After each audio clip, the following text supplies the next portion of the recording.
Good morning, dear students. Today we will start a new chapter, Theme 3, Kinship, Class and Caste.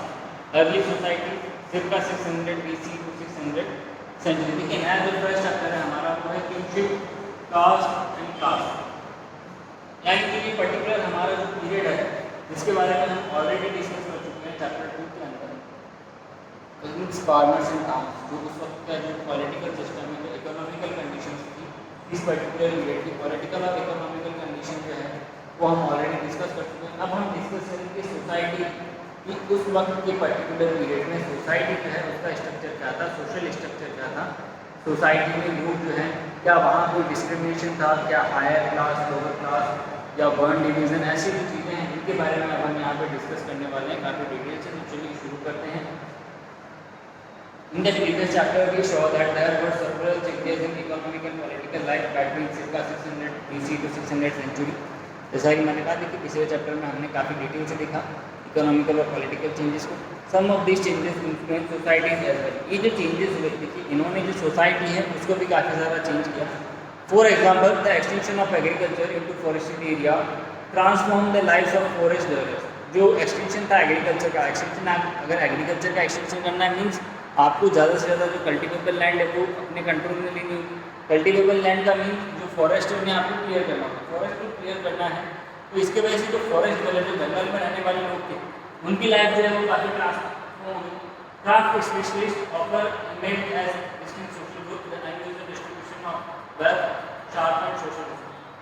Forest developers की life जो है वो transform होती है। Craft specialist जो है वो भी काफ़ी अंडरडॉग होते हैं। डिस्टिंक्ट ग्रुप अनइक्वल डिस्ट्रीब्यूशन का वेल्थ का उसकी वजह से सोशल डिफरेंसेस जो है वो भी यहाँ पे देखने को हमें मिलते हैं।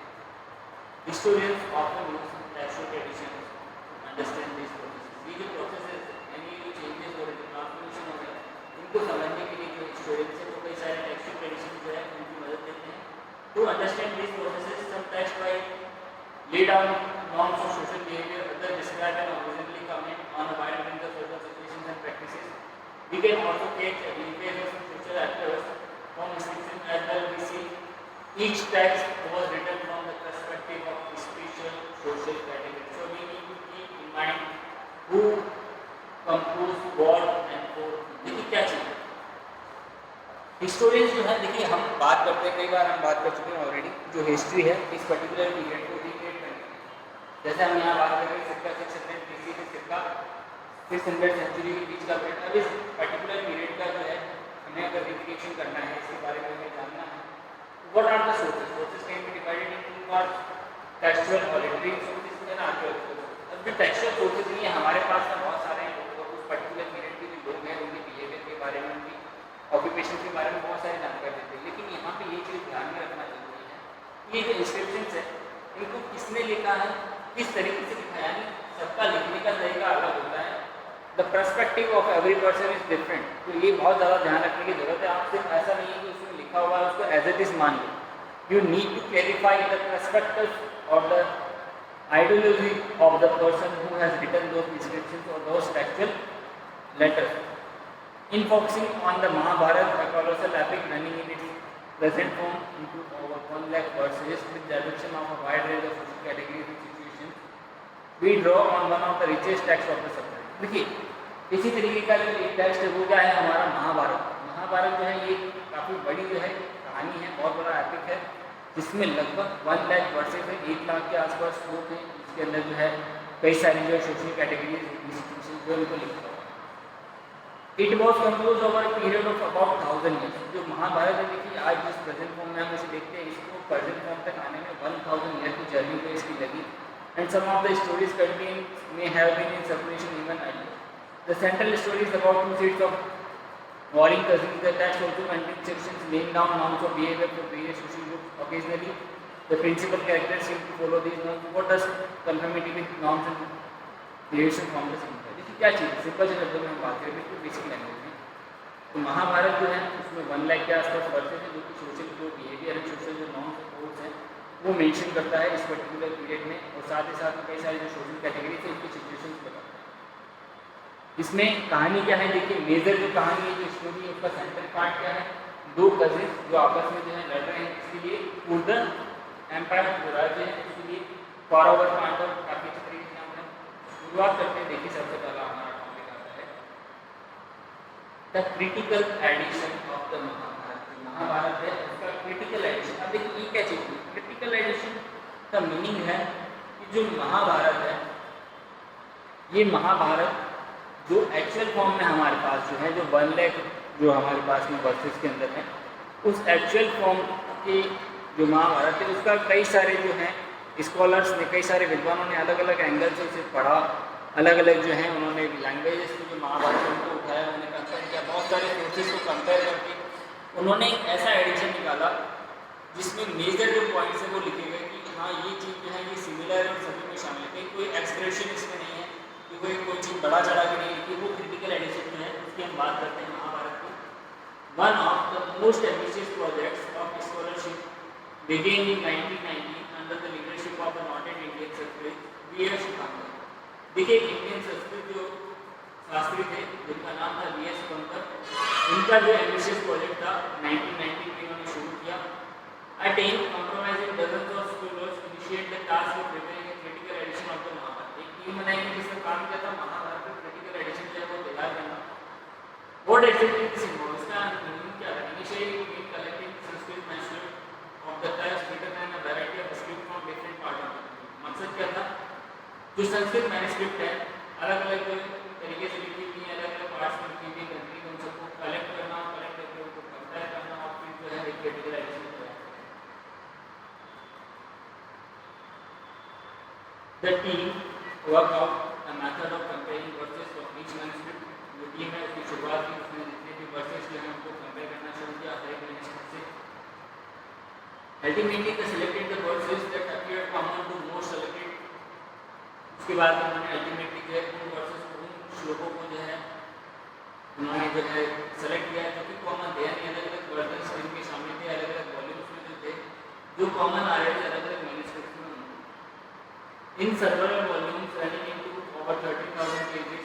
ये जो वर्जन्स थे इनको 13,000 पेजेस के अंदर जो है अलग अलग वॉल्यूम्स इन्होंने पब्लिश किया। And the project 47 years to complete। और इस प्रोजेक्ट के 1990 में शुरू होता है और 47 years तक इस प्रोजेक्ट को कंप्लीट होता है। Two things became apparent। There were several common elements in the Sanskrit version of the story। दो चीजें क्लियर हुई थी इस क्रिटिकल एडिशन में। पहला कि जो संस्कृत वर्जन है स्टोरी का उसके बहुत सारे कॉमन एलिमेंट्स हैं। Evidently manuscript found all over subcontinent, चाहे आप कश्मीर लेके नेपाल तक, केरला से तमिलनाडु कहीं भी चले जाए, साउथ से लेकर नॉर्थ तक, जो महाभारत उसके कुछ एलिमेंट हैं बहुत कॉमन है, अलग अलग लैंग्वेजेस में भी आपको नहीं मिलेगी, कुछ सिमिलर नहीं। और कुछ जो है रीजनल वेरिएशन है। This variations were documented in footnotes and appendix to the given text taken together. More than half of 13,000 pages are devoted to these variation. और कुछ जो है छोटे मोटे चेंजेस हैं उनको भी जो है उसके अंदर मेंशन किया गया है। आप यहाँ की साइड में जो है एक श्लोक देख सकते हैं और उसके नीचे उसका जो है क्रिटिकल एडिशन यानी उसका जो अर्थ है वो बताने की कोशिश की गई है इस ये शंकर की टीम के द्वारा। In a sense, these variations are reflective of the complex process that shaped early and social histories। Though dialogue had been dominant tradition and resilient local ideas and practices, these dialogues are characterized by the moment of conflict as well as conflict। देखिए ये जो है इसके अंदर अलग अलग जो है रिफ्लेक्टिव जो है कॉम्प्लेक्स प्रोसेसेस उनको शामिल किया गया, शेप किया गया।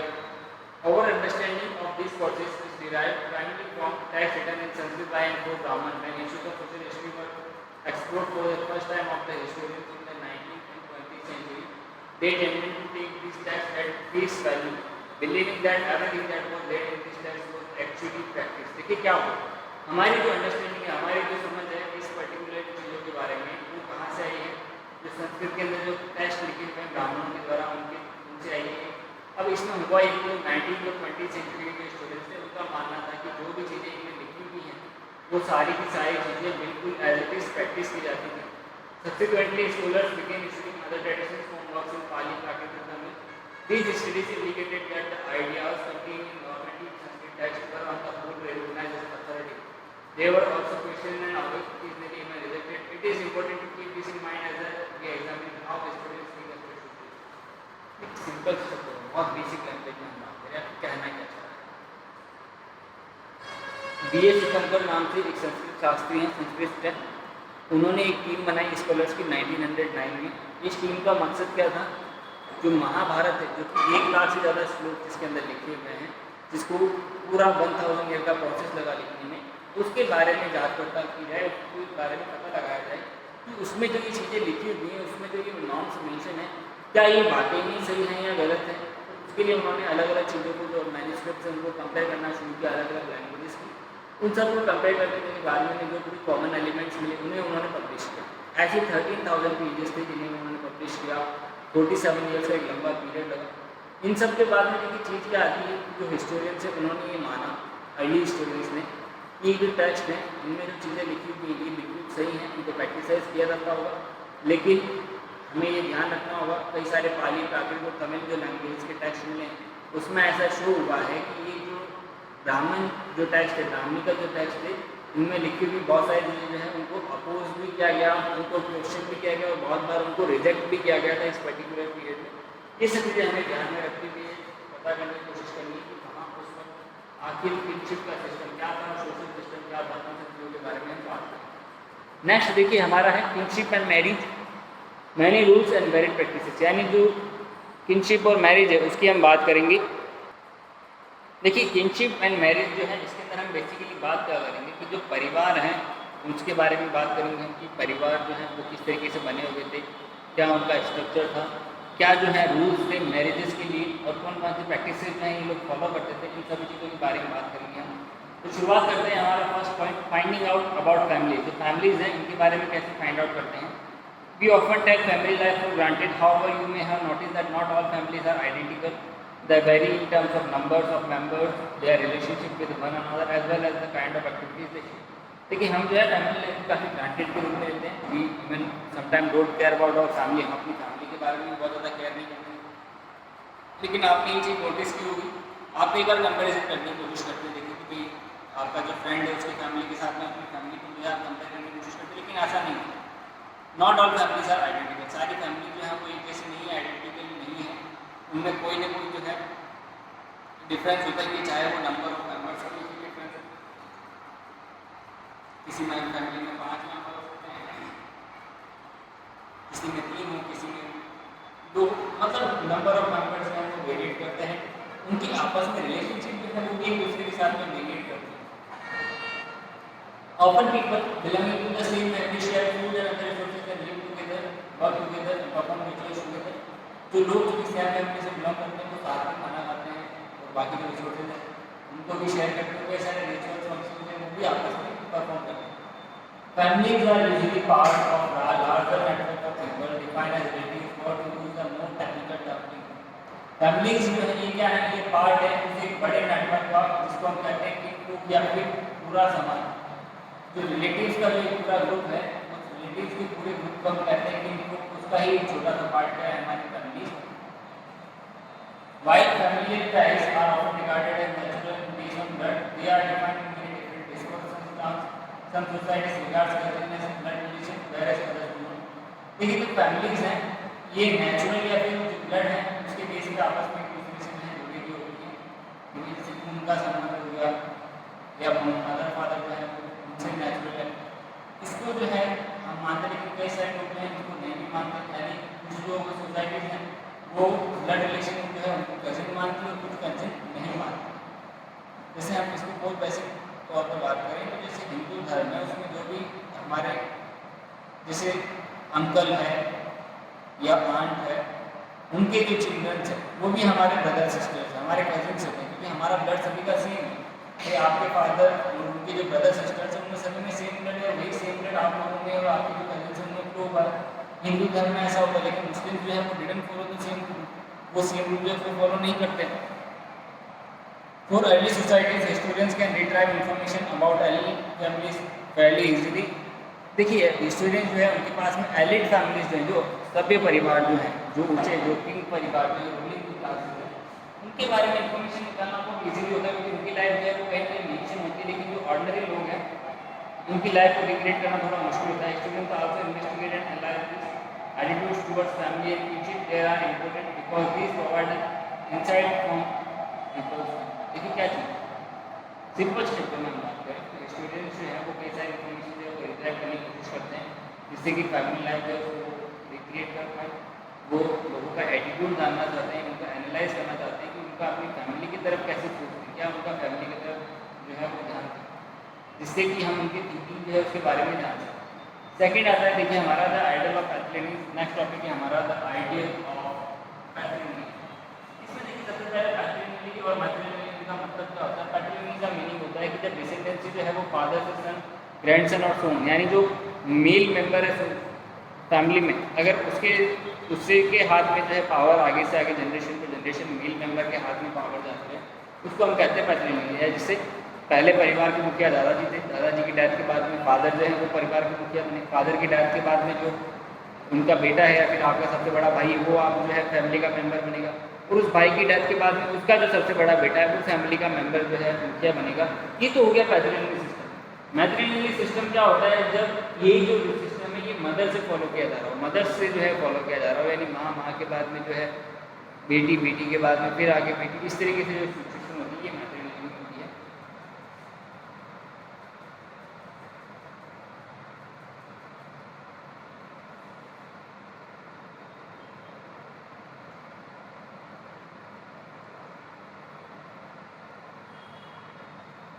Can we identify points when kinship relation change? At one level, the Mahabharata is a story about this. It describes a feud over land and power between two groups of cousins, the Kaurav and the Pandav, who belong to a single ruling family, that of the Kuru, a lineage dominating one of the Janpas. Ultimately, the conflict ended in a battle in which the Pandav emerged victorious. After that, patrilineal succession was proclaimed. देखिए क्या चीज़ कह रहा है पूरी कहानी में, देखिए इसमें क्या कहा है, इसने कहा है कि क्या हम किसी भी पॉइंट पे जो किनशिप रिलेशनशिप है इनके अंदर होने वाले चेंजेस जो हैं उनके बारे में जान सकते हैं क्या। तो देखिए महाभारत जो है एक ऐसी स्टोरी है जिसके अंदर दो परिवार हैं, दो भाई हैं, ब्लड रिलेशन होता है दोनों के बीच में, उनके जो आपस में जो उनकी भी डिसेंडेंसी होती है उसमें होता यह है कि दो ग्रुप में जो है कजिन्स बढ़ जाते हैं, एक तरफ जो है कौरव, दूसरी तरफ पांडव। दोनों बिलोंग एक सिंगल जो है रूलिंग फैमिली कुरु फैमिली से बिलोंग करते हैं, दोनों कुरु फैमिली से बिलोंग करते हैं, लेकिन कौरव और पांडव जो ग्रुप में डिवाइड होते हैं उसके बाद में इनके बीच में बैटल होती है। इस बैटल के थ्रू जो पांडव जो कि विक्टोरियस बनते हैं, यहाँ से जो पैथोलिनियन सक्सेशन यानी फादर के बाद में सन के बाद में ग्रैंडसन वाला जो सिस्टम है वो यहाँ से शुरू होता है। While patrilineality had existed prior to the completion of the epic, the central story of the Mahabharata reinforced the idea that it was valuable under patrilineality. Sons could claim the resources, including the throne in case of the kings of their fathers when they died. तो क्या चीज़ है पैट्रिलिनियल system में, जो सन है उनको अपने father की death के बाद में उनके जितने भी रिसोर्सेज हैं वो सारे मिलते हैं, और फादर जो है वो रूलिंग क्लास से बिलोंग करता है तो उसका थ्रोन जो है वो मिलता है। Most ruling dynasties 6th century BC onwards came to follow this system. 6th century onwards जिस डायनेस्टी थी उन्होंने ये सिस्टम फॉलो किया, यानी फादर की डेथ के बाद में सन जो है वो नेक्स्ट रूलर बनता था, ये सिस्टम उन्होंने फॉलो किया। Sometimes there were no son in some situations, brothers succeeded one another. कई सारे केसेस में देखिए अगर सन नहीं होता तो जो ब्रदर है वो सक्सेड करता था। Sometimes other kinsmen claimed the throne and to very exceptional circumstances women such as Prabhavati Gupta exercise power. कुछ ही केसेस में जैसे वुमेन है प्रभावती गुप्त, उन्होंने जो है पावर अपने हाथों में ली, बाकी अधिकतर जो पावर है वो मेल मेंबर्स यानी मेल डोमिनेटिंग सोसाइटी जो है वो हम यहाँ पे देख सकते हैं। यहाँ आप देख सकते हैं ये जो है साम्राज्य जिसके लिए जो है लड़ाई शुरू होती है दो ब्रदर्स के बीच में, कौरव और पांडव, और ये पूरा जो है उनका नेबरिंग रीजन है, Panchal reason.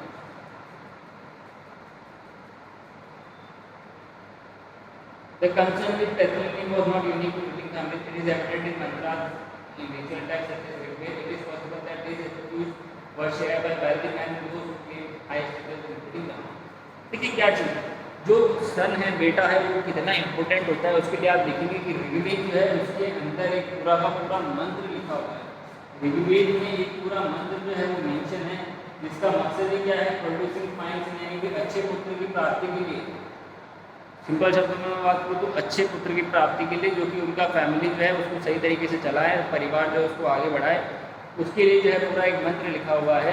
There is an extract of mantra from the Rigveda which was probably inserted in the text circa 1000 BC to be chanted by the priest while conducting the marriage of ritual. It is used in many Hindu wedding event today. देखिए क्या चीज़ है यहाँ पे, ये जो मंत्र है इस मंत्र में क्या चीज़ है, ऋग्वेद का मंत्र है 1000 BC के आसपास लिखा गया है। इसके अंदर जो पुजारी है ये शादी के वक्त जो है इसको पढ़ता था। शादी के वक्त ये चीज़ जो है पढ़ी जाती थी, ये मंत्र पढ़ा जाता था कि भाई जो शादी हो रही है जिनके, उनके एक ऐसा अच्छा सुपुत्र जो है वो उनके पैदा हो। I free her from here but not from there, I have found her family there, so that through the grace of Indra she will have fine sons and be fortunate in her husband. देखिए क्या चीज़ है, क्या श्लोक है कि भाई मैं जो है इसको अपने यहाँ से जो है आज़ाद करता हूँ, लेकिन वहाँ से आज़ाद नहीं करता हूँ। ये अपनी फैमिली जो लाइफ है उसके साथ में बनी रहे, और भगवान इंद्र जो है उनकी कृपा से इसको जो है अच्छे पुत्रों की प्राप्ति हो, जो कि इसके पति के लिए जो है अच्छा भविष्य लेकर। यानी सिंपल से शब्दों में बात करूँ तो गुड फॉर्चुनेट नाइस सन्स जो है उसकी बात की। जैसे अगर हम बात करें तो महाभारत में आप सभी जानते हैं अर्जुन है, युधिष्ठिर है, ये सभी जो है एक पर्टिकुलर जो डेटीज़ हैं उनके रिप्रेजेंटेशन थे। जैसे भीम जो है वो वायु जो देव हैं उनके रिप्रेजेंटेशन थे, ऐसे ही युधिष्ठिर जो है वो धर्मराज की, और अर्जुन जो है वो इंद्र की। And no doubt Arjun is the most fabulous warrior of Mahabharata. Mahabharata में सबसे फैबुलस, सबसे प्रोमिनेंट, सबसे महान अगर कोई था तो वो अर्जुन था। इसीलिए क्योंकि अर्जुन जो है वो किसका बेटा था, किसका जो है वो ट्रेस था, वो था इंद्र का। और यहीं से जो है लोगों ने इंद्र जो है उससे कामना करना शुरू की एक अच्छे पुत्र की। और आज भी आप देखते हैं बहुत सारे मैरिजेस में जो है इसको शुरू करते हैं। देखिए यहाँ पे एक छोटी सी बात हो रही है कि वर्ल्ड यानी जो महाभारत की जो कहानी है कि भाई क्यों ये दोनों आपस में लड़ते हैं, तो आप सभी ने अच्छी तरीके से सुनी है महाभारत की कहानी। भाई कौरव जो है ये धृतराष्ट्र के बेटे थे, और पांडव जो है ये धृतराष्ट्र का जो कजिन था पांडु उसके बेटे थे। पांडु जो है उसने थ्रोन को असेंड किया, धृतराष्ट्र जो है वो अंधा होने की वजह से बैठ नहीं पाया, लेकिन किसी कारण से पांडु जो है उसने जो है राज्य छोड़ के वो जंगल में रहने चला गया। और देखा जाए तो राज्य किसका था, पांडु का था, लेकिन क्योंकि वो जंगल में चला गया तो उसने अपनी जगह पे अपने भाई को वहाँ पे बिठाया। होना ये था कि जब पांडु जो है वो लौट के आता, या पांडु नहीं लौट के आया, उसके जब बच्चे लौट के आए, तो वो जो राज्य है वो मिलना किसे चाहिए था, पांडवों को। क्योंकि हम बात कर रहे हैं पैट्रिलिनिक सिस्टम की, फादर के बाद में सन, तो बेसिकली उन्हें मिलना चाहिए था, लेकिन धृतराष्ट्र में ये चीज़ देने से मना करता है। इसीलिए दुर्योधन और कौरव, दुर्योधन जो कि लीडर होता है कौरवों का, उनके और पांडवों के बीच में लड़ाई शुरू होती है, और इसी लड़ाई का नतीजा हम देखते हैं महाभारत के। नेक्स्ट टॉपिक देखिए हम डिस्कस करेंगे रूल्स ऑफ मैरिज, यानी शादी जो है उसके क्या सिस्टम रहे हैं इस particular rules of marriage, but in the next class. Till then have a nice day.